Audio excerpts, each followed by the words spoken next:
Bismillahirrahmanirrahim. Assalamu alaikum. Welcome back, dear students. Today I am going to teach you biological rhythm और biological clock.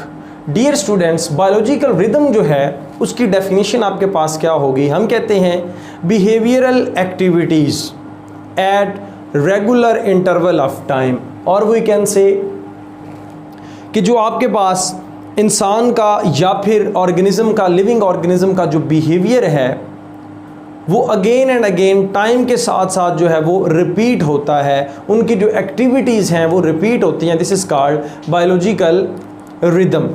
अब मिसाल के तौर पर हमारे ह्यूमंस के अंदर हम देखते हैं कि हम अपने एक पीरियोडिक टाइम के बाद सोते हैं फिर उठते हैं, यानी कि स्लीप एंड वेक साइकिल जो है ये बेसिकली आपके पास क्या है, बायोलॉजिकल रिदम है. इसी तरह से फीमेल के अंदर मेंस्ट्रुएशन साइकिल है, वो 1 मंथ के बाद क्या है, एक रिपीटेड साइकिल है, वो भी आपके पास क्या है, बायोलॉजिकल रिदम है. और इसी तरह से प्लांट्स के अंदर स्टोमेटा का ओपन होना दिन के वक्त और रात के वक्त क्लोज हो जाना, ये भी बायोलॉजिकल रिदम है. इसी तरह से फ्रूट का अपने टाइम पर आना बायोलॉजिकल रिदम है, फ्लावर का अपने टाइम पर आना बायोलॉजिकल रिदम है. ये सारे के सारे जो रिपीटेड सीक्वेंसेस होते हैं अगेन एंड अगेन टाइम के साथ साथ जो रिपीट होते हैं, ये आपके पास क्या कहलाते हैं, बायोलॉजिकल रिदम्स कहलाते हैं. अब बायोलॉजिकल रिदम्स को पढ़ने से पहले हमें डियर स्टूडेंट्स पता होना चाहिए बायोलॉजिकल क्लॉक क्या है.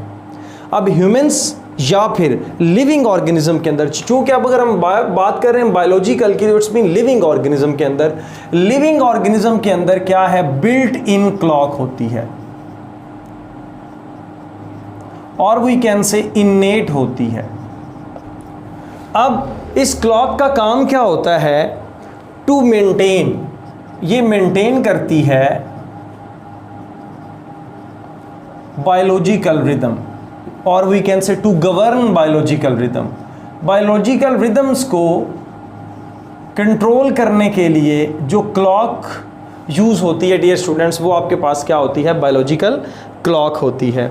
अब फॉर एग्जांपल अगर मैं बात करता हूँ, हमारी एक क्लॉक जो है जिसको मैं बोल रहा हूँ बायोलॉजिकल क्लॉक है, इनेट है, बिल्ट इन है, ये एक सेट हो जाती है पॉइंट के ऊपर. फॉर एग्जांपल अगर मैं सन को ही देख लेता हूँ, सूरज की एक्टिविटी के साथ साथ हमारी ये बायोलॉजिकल क्लॉक जो है वो सेट हुई हुई है कि जैसे ही सूरज गरूब होगा थोड़े टाइम के बाद हमें नींद आना स्टार्ट हो जाएगी, और जैसे ही वो तुलू होता है या तुलू होने से पहले हम क्या करते हैं, जाग जाते हैं. तो इस तरह से ये जो बायोलॉजिकल क्लॉक होती है ये सेट हो जाती है हर लिविंग ऑर्गेनिज्म के अंदर, इनेट है.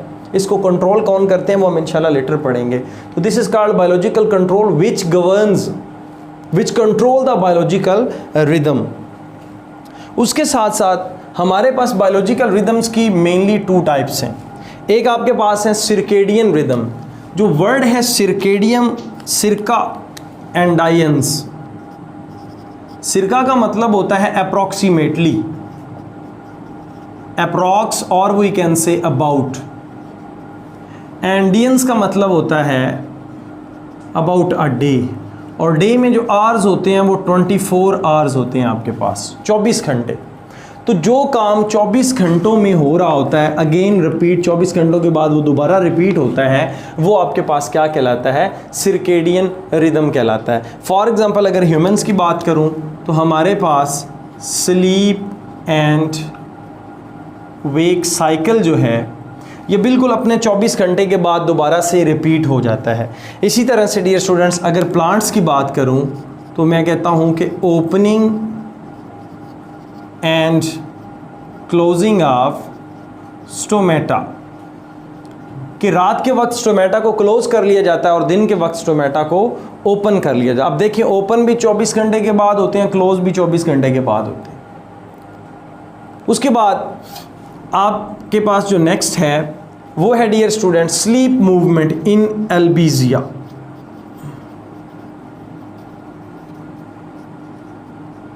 एल्बीजिया प्लांट जो है उनके अंदर फैबेसी से इसका ताल्लुक है फैमिली से. उनके अंदर क्या होता है कि जैसे ही शाम का वक्त आता है, सूरज की इंटेंसिटी लो होती है, तो उसके जो लीफ हैं लाइक पहले वो इस तरह से खिले हुए थे, शाम के वक्त वो क्या कर जाते हैं, कोलैप्स कर जाते हैं.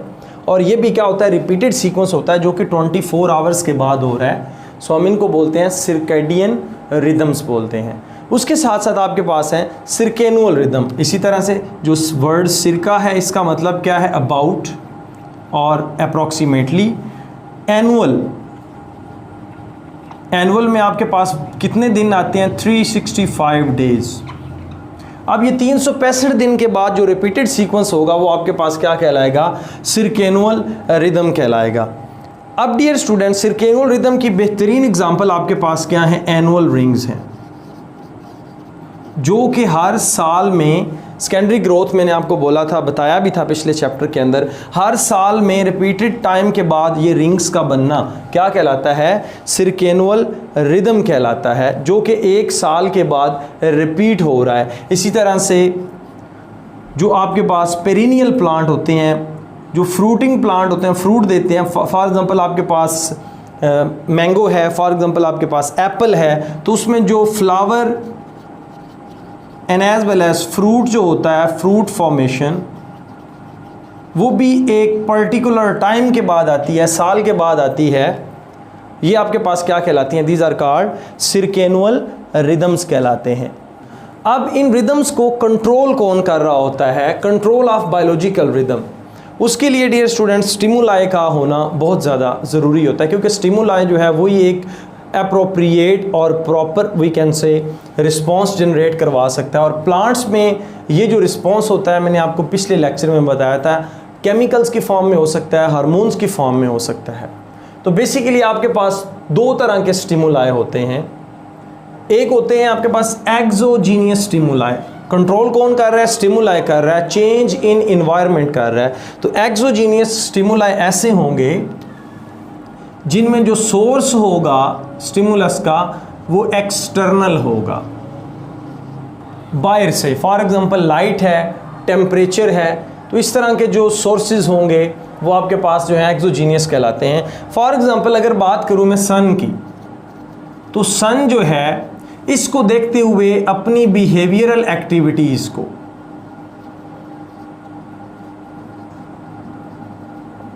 कंट्रोल करना या रिपीट करना क्या कहलाता है, बायोलॉजिकल रिदम कहलाता है। अब तो अगर मैं एक्सोजीनियस जो है स्टिमुलाई, इसमें मैंने आपको सन बताया है, इसके जो बायोलॉजिकल क्लॉक हैं ये बताऊं तो वो आपके पास कह सकते हैं आप स्लीप मूवमेंट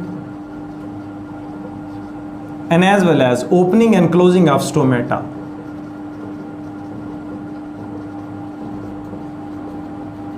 तो ये किस पर डिपेंड कर रहे हैं, सूरज की एक्टिविटी पर, एक्सटर्नल सोर्स पर जो है वो डिपेंड करते हुए अपने स्टोमेटा को ओपन भी करते हैं, क्लोज भी करते हैं और स्लीप मूवमेंट जो है उसको भी कंट्रोल करते हैं। अब आपके पास आते हैं एंडोजीनियस स्टिमुलाई, ऐसे स्टिमुलाई जिनमें बेसिकली आपके पास जो है वो इंटरनल काजेस हों। स्टिमुलस जो हो वो कौन सा हो, इंटरनल स्टिमुलाई हो, स्टिमुलाई।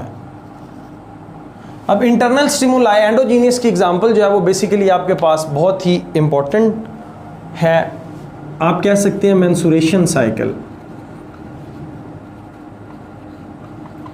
अब इसमें जो हार्मोन्स हैं वो इंटरनली इसको क्या कर रहे होते हैं, रिपीट करवा रहे होते हैं, रिपीटेड सीक्वेंसेस जो हैं उनको करवा रहे होते हैं। तो these are called endogenous stimuli. Internally stimulus generate होता है और जो मेंस्ट्रुएशन साइकिल है वो स्टार्ट एंड स्टॉप होता है with the passage of time. Ovulation जो होती है, एग का रिलीज होना, वो भी पीरियोडिकली है, with the passage of time वो भी होता है और रिपीटेड सीक्वेंस है। अब इसको गवर्न कौन कर रहा होता है, इंटरनल स्टिमुलाई कर रहा होता है, और we can say internal biological clock जो है उसको गवर्न कर रही होती है। और इस इंटरनल और एक्सटर्नल स्टिमुलाई को गवर्न कौन करते हैं, आप कह सकते हैं यहाँ पर जीन्स बेसिकली जो होते हैं वो इसके अगेंस्ट रिस्पॉन्स शो करवाते हैं। वो कैसे करवाते हैं, फॉर एग्जांपल एब्सिसिक एसिड की ज़रूरत है स्टोमेटा को क्लोज करने के लिए, या फिर आप कह सकते हैं ग्रोथ के लिए ऑक्सीजन की ज़रूरत है। तो हार्मोन प्रोडक्शन करवाना किन का काम होता है, जीन्स का काम होता है, प्रोटीन्स को रेगुलेट करवाना किन का काम होता है, जीन्स का काम होता है। इसी तरह से जो जीन है बेसिकली वो आपके पास switch on and switch off करवाते हैं सारी की सारी एक्टिविटीज़ को बॉडी के अंदर। तो ये जीन्स जो हैं ये किस से मिलकर बने हुए होते हैं, ये आपके पास डीएनए से मिलकर बने हुए होते हैं, और डीएनए जो है वो इन सारी की सारी एक्टिविटीज़ को कंट्रोल कर रहा होता है। उसके बाद हमारे पास आते हैं dear students exogenous and endogenous stimuli, और वी कैन से सिंक्रोनाइजेशन, कि एक्सोजीनियस स्टिमुलाई जो है वो एंडोजीनियस स्टिमुलाई के साथ मिलकर काम कर रहा है। तो मिलकर काम करने की एग्जांपल आपके पास जो है वो क्या है, sleep and wake cycle, repeated sequence है। अब कैसे एक्सोजीनियस रिस्पॉन्स जो है वो आपके पास क्या है, सनलाइट है, उसके साथ साथ एंडोजीनियस रिस्पॉन्स क्या है, मेलाटोनिन हार्मोन, मेलाटोनिन केमिकल है, इसको सिक्रीट किया जाता है। अब ये जो है इसकी जो सिक्रीशन है इसको कौन कंट्रोल कर रहा है, इसकी सिक्रीशंस को कंट्रोल कर रहे हैं जीन्स। तो जीन्स जो हैं डियर स्टूडेंट्स बेसिकली ये क्या होते हैं, ये भी स्विच ऑन होते हैं due to environmental conditions. Environment की कंडीशंस को देखते हुए ये स्विच ऑन होते हैं और इसी तरह से स्विच ऑफ होते हैं। एक्सोजीनियस स्टिमुलस को देखते हुए एंडोजीनियस स्टिमुलस को इनिशिएट किया जाता है ताकि प्रॉपर रिस्पांस दिया जाए। इसकी बेहतरीन एग्जांपल ये है कि अगर मैं बात करता हूँ आजकल राइस का सीज़न है, इसी राइस को हम सर्दियों में क्यों नहीं बो देते, गर्मियों में आखिर क्यों? तो ये डिपेंड करता है बायोलॉजिकल क्लॉक के ऊपर कि किस तरह से किस पौधे ने किस टाइम में फ्लावरिंग देनी है और इसी तरह से उसने फ्रूट की प्रोडक्शन करनी है। तो एक्सोजीनियस सीज़न जो है वो डिपेंड कर रहे हैं फ्रूट सेटिंग पे, फ्रूट फॉर्मेशन पे, leaf and as well as bird formation के ऊपर and as well as flower formation के ऊपर। कौन सी चीज़ बेसिकली डिपेंड कर रही है, इन्वायरमेंट डिपेंड कर रहा है। फॉर एग्जांपल जो एप्पल है हमारे पास, एप्पल का जो सीज़न है वो में एप्पल ज़्यादातर कम मिलते हैं विंटर के अंदर, और जो मैंगोज़ हैं वो हमें समर के अंदर मिलते हैं। तो ऐसा क्यों है डियर स्टूडेंट्स, बेसिकली यहाँ पर दोनों चीज़ें काम कर रही होती हैं। एक्सोजीनियस सीज़न जो है वो आपके पास क्या है, एक्सोजीनियस है, और सीज़न जो है वो क्या कर रहा होता है, टर्न ऑन कर रहा होता है किस चीज़ को, जीन्स को। जीन्स को ऑन करेगा तो जीन क्या करेंगे, प्रोडक्शन करवाना शुरू कर देंगे फ्लावर की and as well as fruit की। तो ये इस तरह की प्रोटीन्स बनाएंगे, इस तरह के हार्मोन्स बनाएंगे ताकि जो है वो आपके पास फ्लावरिंग एंड फ्रूट फॉर्मेशन होना स्टार्ट हो जाए। तो डियर स्टूडेंट्स बेसिकली ये दोनों चीज़ें जो हैं ये मिलकर काम करती हैं और एक प्रॉपर रिस्पांस जनरेट कराती हैं, और वी कैन से एक प्रॉपर बायोलॉजिकल रिदम जो है उसको एक सेट पॉइंट पर लेकर आती हैं, बायोलॉजिकल क्लॉक को सेट करती हैं। अब ये सारी की सारी चीज़ें जो हैं ये बेसिकली डिपेंड कर रही होती हैं बायोलॉजिकल क्लॉक के ऊपर, और उसकी जो अल्टीमेट फॉर्म होती है वो आपके पास कहलाता है, this is the biological rhythm. तो इंशाल्लाह डियर स्टूडेंट्स नेक्स्ट हमारा लेक्चर होगा प्लांट हार्मोन। स्टे कनेक्टेड, अल्लाह हाफिज़।